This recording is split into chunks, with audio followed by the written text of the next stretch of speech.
everything was going really smoothly at our last Client Attraction Summit until something totally unexpected and scary happened right in the middle of our event.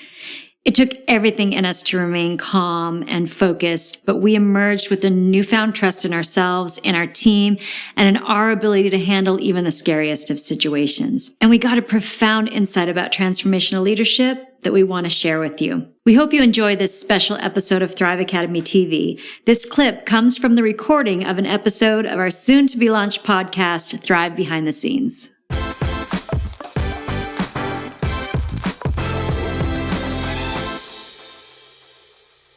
All right, well, welcome to episode 2 of Thrive Behind the Scenes.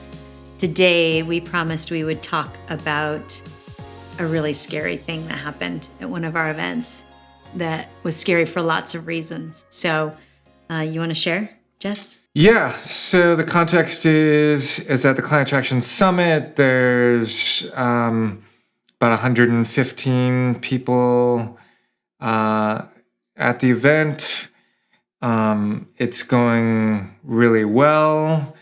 It was Saturday afternoon. Mm-hmm. And I was on stage at that time. And one of the things we do on Saturdays, we bring up examples of people who have used the principles that we've taught at the summit.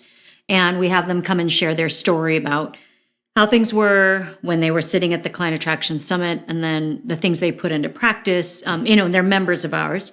And what changed for them and how things are now. And so they get to share their success stories. And it's always really inspiring. I love hearing their stories. And I think it kind of blows people away at the level of success that people can achieve using the things that we've taught. So there we are. Yeah. And I know the exact time because I looked at my phone.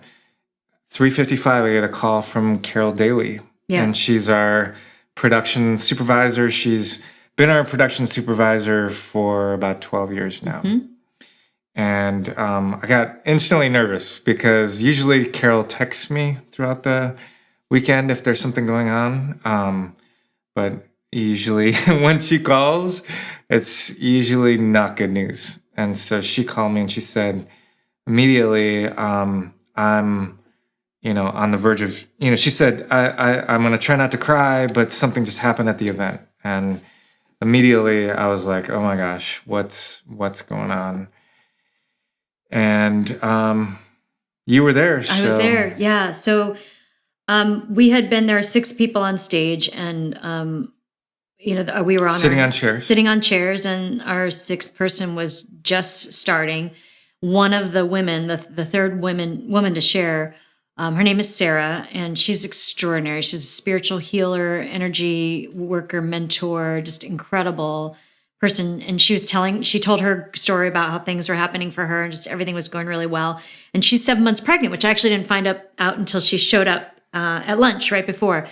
And so Brenda Matheson, who was our last person on the panel to go, also a really beautiful human being I love so much. And just incredible at the work that she does. And she started to share, and she was in the middle of just at the start of her share, and suddenly Sarah is on the ground. I see her fall out of her chair, land on the stage, face down. She passed out. I immediately jumped to... and Sarah's she's 7 months... 7 months pregnant. She falls on her belly, 7 months pregnant. Yeah. And I immediately get down, and I feel blessed because I have that thing where I'm pretty good in emergency situations. I don't freak out. And I just got down there. She rolled over. It was about 30 seconds. Somebody yelled, call 911. The whole room, just dead silence. And it was about 30 seconds. Her eyes started fluttering, and she woke up. And I was like, are you okay? She said, I'm okay. And, we got her up. Fortunately, Dr. Abiola Oladoke was there as well, who's a functional medicine practitioner, a really brilliant practitioner. She was on the panel. And I asked Abiola to escort Sarah out of the room and do run some diagnostics on her. And we called the paramedics and all of that. And so that's when you got the call. And while you were on your way over, I kind of am like, wow, what happened? I kind of don't remember, because I just go into the zone when there's an emergency. Well, I heard from the team that, everyone was holding space, and then We sent her some healing energy whooshes. As soon as I got the call from Carol, I immediately got dressed and went, hustled straight over to see whether I could support in any way. And Sarah had already left the room. Right. I had checked in with team. Paramedics had already arrived. They were with her. So quickly. Yeah. I remember just like hand on my heart, breathing with the group, like really like sending her a lot of loving energy and just really slowing down, and which is not my normal way. I'm like go fast. I got a lot going on. Yeah. But I do also know how to completely drop in and when necessary. And I just remember really a lot of slow breathing, just really being with everybody and really just connecting with the group and making that really, really important. Mm-hmm. Okay, so here's the other thing. So I was like worried about Sarah and her baby. And I could tell a lot of people in the room, there were women crying. Mm-hmm. Like I could tell there was a lot going on. A lot of emotion. And here's the thing that came up for me. And I felt so ashamed when this came up for me. As a matter of fact, I had to go back and talk to one of my dear friends who's on the team, Lucia, about it. I had this thought of like, oh my God, like the next thing to happen is when we extend the invitation for people to work with us. So I had this like massive wave of fear running through me, just like it kind of like ran through me like a bunch of energy. And then I felt shame for feeling that, for feeling afraid of like, if the summit didn't go well, what was going to happen, you know? But I let that go and I breathed. And then I asked the group, Brenda was in the middle of her share. Like, we sent a healing wish and we did like a little shake off, like a trauma, shake off the trauma kind of thing. And I just want to say that, that's part of being a leader. That's part of why we're doing this podcast, is because I'm 100% sure that nobody felt that coming through. And so that's why I think it's so important that we talk about like the behind the scenes, because what people saw, and because I met with the whole team that evening, as I always do, and everyone on the team, like one woman was in tears sharing how inspired she was by how you handled the situation and just how lucky I was to have you as a partner. So that was really beautiful. But I think it's also important to know that, just because we can show up as leaders, for the situation doesn't mean that there's not other fears. We're humans. Shit's going on. Yeah. And most of the time I'm really just in a space when I'm on stage where I'm just totally holding the room. I'm so of service. It's even funny, like when we're at events, I don't connect that much with you in the room because I'm like, I'm working. I'm here to be of service to the team and to everybody who's here. It's, we get our time. And that's usually my way of being on stage. And I'm just there to like have fun and teach and share and love and all of that. And it was a really like, I felt, I had this judgment of like, I was being selfish for having that thought. Like I felt like it was really intense. It was very brief, but it was really intense. But then just in the state of like feeling into what was going into the room, we had actually by that time, I think I'd gotten news that Sarah was okay and that baby was okay. So now let's go back. So I'm in it. So and you're on stage. I'm on stage. I'm feeling into the room. Sarah's left the room. Right. And I think we've gotten a report by then that Sarah's okay. Paramedics said Sarah's okay. Right. And baby's heart rate is elevated a little bit, but we think everything's okay. Right. And then Brenda still hadn't shared. She was in the middle of her share. Right. And so now what do you do? Yeah. Like, do you as a leader, do you, do you keep going? Keep going? Right. Do you, stop and process the room? So I think I felt like I had processed the room. Because that was 10, 15, 20 minutes of Was it?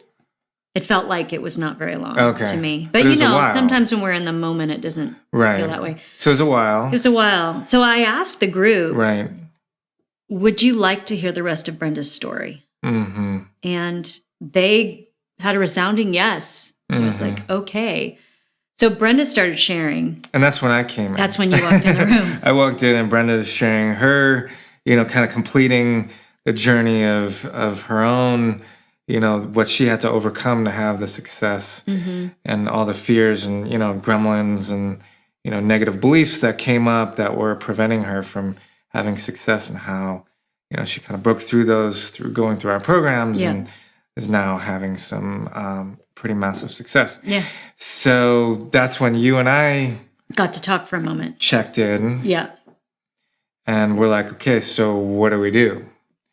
And because we were about to extend the invitation, right? Like after the break was when we extend the invitation. That's when we always do, because it's Saturday. We want to give people a chance to think about it overnight, talk to partners. We didn't want to just spring it on them, the invitation to join us for a year, 18 months, spring it on them Sunday morning. So this is the dilemma. Yeah. That there was this big thing that happened. We didn't know for sure yet if Sarah's baby was okay. We had heard that things had calmed down. Right. And she was relaxing in the back room. Right.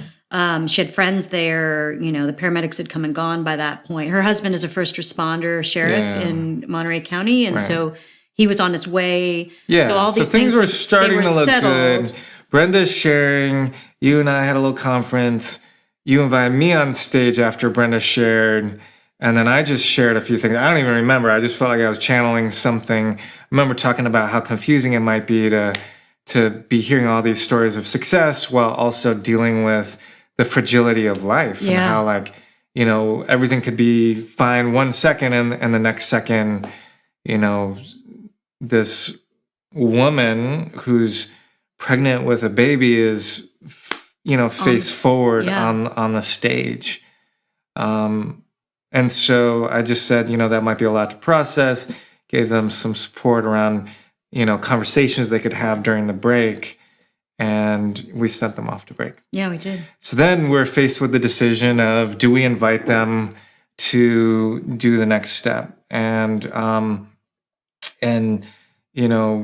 whole team was coming up just like, are we going to do it? Like, are we doing this? Like, are we doing this? Or is this going to change now because of what just happened? Because of what just happened. And so, the first thing, in making that decision, I went over, the paramedics left, so I was able to go in and talk with Sarah. And Sarah had 3 friends who she had invited to come to this event. So they were there with her. Dr. Abiola was with her. And there were a couple of our team members guarding the door to make sure people didn't go in, to make sure that it was nice and quiet. And so there was a lot going on, but our team members let me pass. So I walked in, and, Sarah immediately popped up to give me a hug. And I was like, no, sit down. And she's like, I'm fine. I'm really fine. She's kind of a badass. So she was like, can you just stop treating me like, I'm all right, you know? So, the main thing I was concerned about was, is she okay? And, it was just so clear that she was. And then as I was about to hug her and say goodbye and go back to kind of figure out what we're doing next, it kind of, this idea came to me, which is, the group knows, because we mentioned, well, we shared, didn't mention, we shared that, that she was going to be okay, that the paramedics had checked her out, and that she was fine. But I could tell that the group was not settled. They needed that completion. They needed to see her. And so I invited her to come back into the room, and which she agreed to. And so when we started after the break, we brought her into the room, and she was smiling, and she's like, "Hi, sorry I freaked you guys out." And it was just a really beautiful sort of full circle completion of the whole thing. Right, and she shared about what her experience was, because she's a super, super highly empathic person, and she. We found out later that Brenda was actually calling the energy to the stage as she started speaking. And Sarah was feeling this heat rising up in her body, like really, really quickly. So she closed her eyes to just ground herself for a moment, but the energy rose too fast. So she just had all of this energy coming at her. And then that was what, the next thing she knew. She short-circuited, yeah. And she said, she came back and she was like, I'm used to leaving my body. It's no big deal. But we were all like, okay. Yeah, she's a total badass. Seriously. And, she's had a lot of success in her business because of her ability to receive energy and then to channel it forth. But, right. And she told us later that her spiritual mentor, said what did the baby say to her? Do you remember? There was something about the baby communicating to her about after where it's about this being experienced. She's really in tune with the baby and everything's fine and we're all fine. But what did we decide to do? Yeah, so it was a decision as to whether we make the invitation, and I think this becomes a good leadership sort of learning moment of, if you're inviting someone to join you in your practice, coaching practice, holistic practice, become a client of any kind, I think it's really important to kind of notice the state that your potential client is in, and to not offer or to not extend the invitation when they're in a traumatized or disturbed state, on the one hand. On the other hand, if you wait into the perfect scenario, oftentimes you can end up waiting. You can miss it. You can miss the opportunity. And it's kind of like if you ever, we watch movies and we there's that moment when the kiss should happen. And sometimes in the movies it does. Right. And sometimes it doesn't. And it's awkward. And that opportunity was missed. It was right there. And you're like, no, you're chickened out. Right. Don't do that.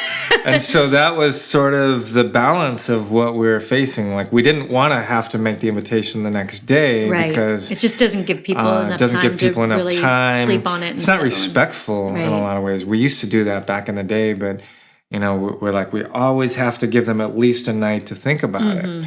At the same time, we certainly didn't want to invite people to join us in this sort of life-changing program when they're just processing and sort of traumatized by what they had just seen. Yeah.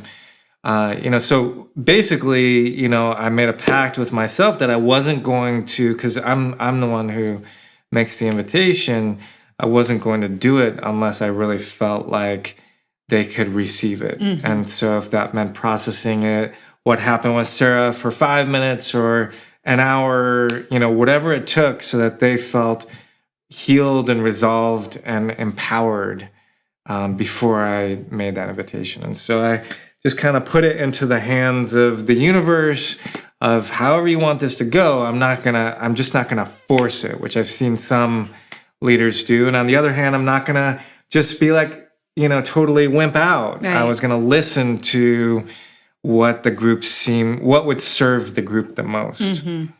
And so, I noticed that as soon as Sarah came in, she was all bubbly and happy. It was like the whole group just sort of exhaled.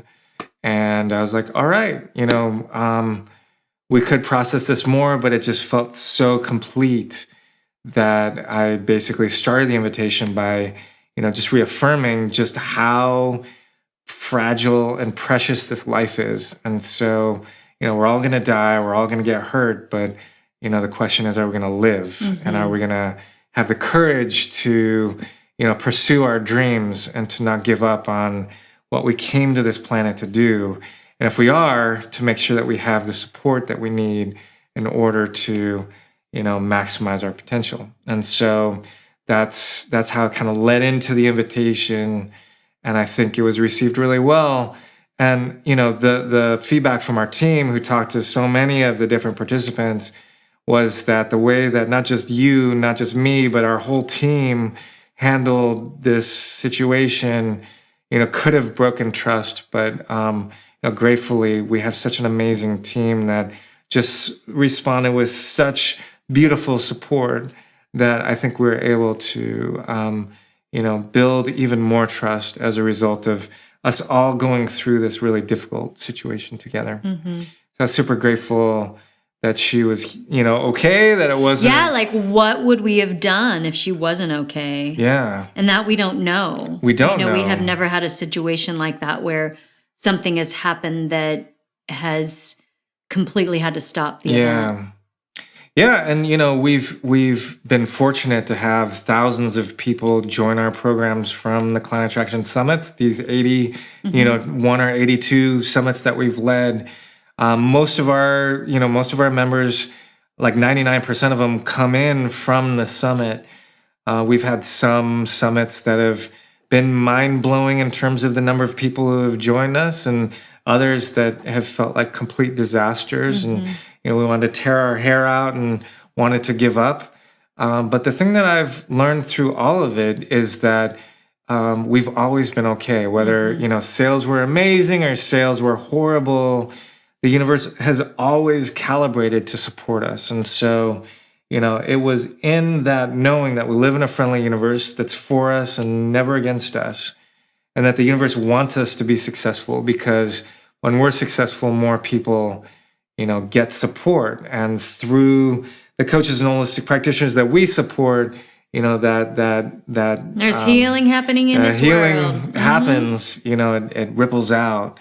And so I truly believe that we're blessed, and that the universe wants us to be successful. And so it was with that knowing that I felt calm in making the decision of whether to make the invitation or not. It's resting in that knowledge that allowed me to kind of step into this place of, all right, how can we be of the greatest service?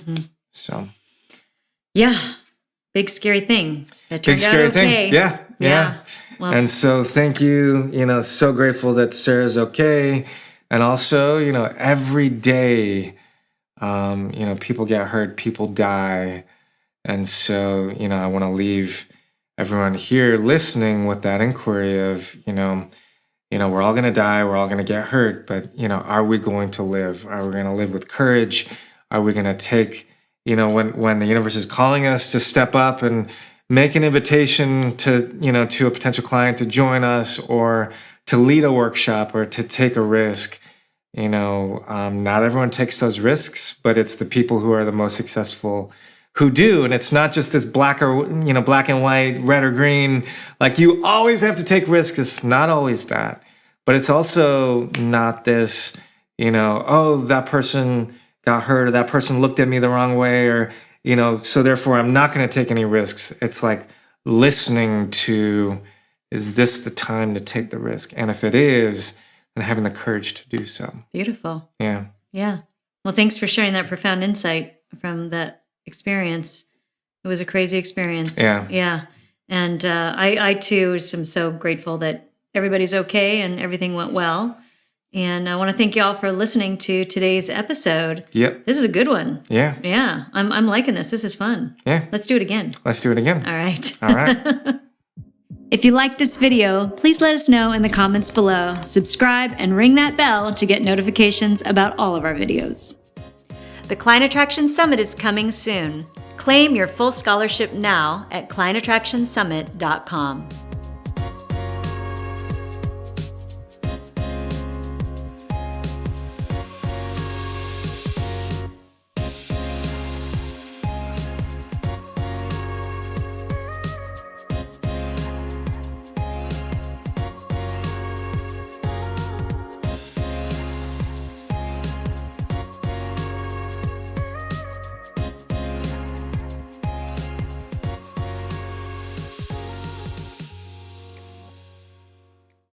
Welcome to episode 2 of Thrive Behind the Scenes. And today we are going to talk about something scary. What? No, we're not going to talk about anything.